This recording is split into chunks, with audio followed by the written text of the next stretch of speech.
Next ఓహో team నుంచి రాబోతున్న కంటెస్టెంట్ PVLN మూర్తి. గుళ్ళో చెప్పులు కొట్టేసే అబ్బాయికి గుడిలో లింగాన్ని మింగేసే అమ్మాయి తోడైతే వాడి లైఫ్ ఉంటుంది ఇంకా ఆహా ఈహీ ఓహో. అలాంటి పారడీ సాంగ్ పర్ఫార్మెన్స్ మీ అందరి కోసం. లెట్స్ వెల్కమ్ మూర్తి. నేడు కురిసేనులే ముత్తు మురి పాలలో ఈడు తడిసేనులే. గుళ్ళో చెప్పులే నొక్కేసానులే మెళ్ళో గొలుసులే కాజేసానులే ఆ బస్సులో జేబుల్ని కోసేసాలే పూజారి గారి సటకోపం నొక్కేసాలే. అయినా నా పెళ్ళాం పిల్లే చాలే ఏ పాపం చేశానో దాన్ని పెళ్ళాడానే. గుళ్ళో చెప్పులే నొక్కేసానులే మెళ్ళో గొలుసులే కాజేసానులే.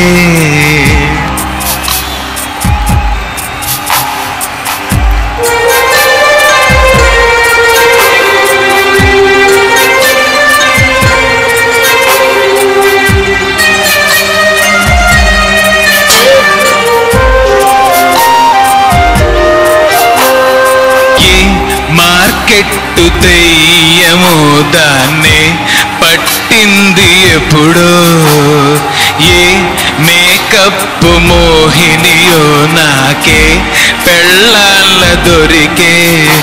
అరే డిస్కౌంట్లొస్తే ఖర్చీఫైన కోటికి కొనేస్తుందే దీని మార్కెట్ పిచ్చి తీరేలోగా కీర్తి శేషుణ్ణైపోతానే.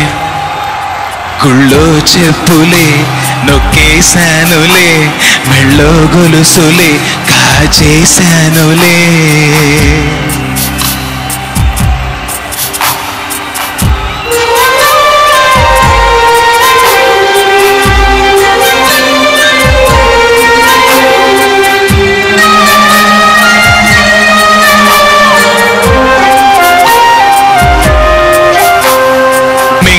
మెతుకులే లేవంటే దీని విగ్గులకి కలరా నే చస్తుంటే నా చెవిలో అడిగే తత్తినంచీరా.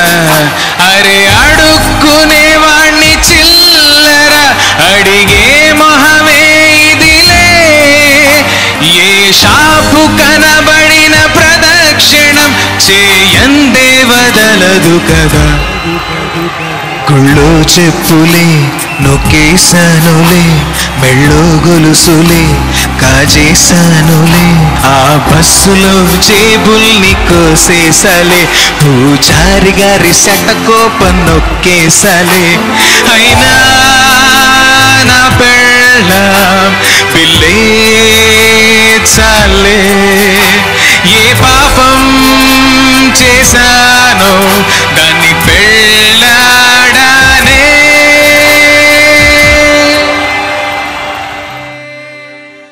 గుళ్ళో చెప్పులే నొక్కేసానులే మెళ్ళో గొలుసులే కాజేసానులే. కళ్ళతలు బాగున్నా ఎవరు? నావే. నీవా? నిజమా? నిజంగా ఏంటి ముట్టుకుంటారేంటి? ఒకసారి చూపించండి. ముట్టుకుంటారేంటండి? నాది ఇందాకే కొన్నా. ఖర్చు కూడా బాగుంది భయ్యా. నాదే. మా ఆవిడ కోటికి కొంది. ఇది ₹1,00,00,000 పెట్టుకుంది. ₹1,00,00,000 డిస్కౌంట్ లో వచ్చిందంట. కొనేసింది ₹1,00,00,000. ఏ షాప్ భయ్యా? ఏమో మనకి తెలీదు. మీ సెల్ ఫోన్ ఉందా? సెల్ ఫోన్ సెల్ ఫోన్లు ఉన్నట్టున్నాయి. సెల్ ఫోన్ ఉంది, ఒకటి ఉంది. మా ఆవిడ దగ్గర ఒకటి ఉంది. ఏదో తేడా కొడుతుంది. మీ ఫోన్ అనేది కూడా అదే. అంత ఫైన్. మీ దగ్గర అన్ని ఉన్నాయా? ఆ పిల్లాడు మోహన్ చూడు ఏడుస్తున్నాడు. ఎందుకు వెళ్ళావు? ఏమన్నా కావాలి నీకు? చెప్పి ఏమన్నా కావాలా? ఓ దానవీర సూరకర్ణ మోడ్ లో ఉన్నావు నువ్వు. అన్ని దానం చేస్తావు ఇప్పుడు? ఇగో నువ్వు సెల్ తీసుకో, నువ్వు కళ్ళజోడు తీసుకో.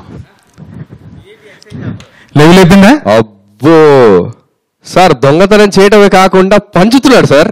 నువ్వు ఎంత దృఢంగా ఆకర్షణీయంగా కనిపిస్తున్నావో నీ వాయిస్ కూడా అట్లా ఉందయ్యా. Thank you sir, thank you. నువ్వు హిందుస్థానీ కచేరీ చేస్తే చూడాలని ఉందయ్యా నాకు. Definitely sir.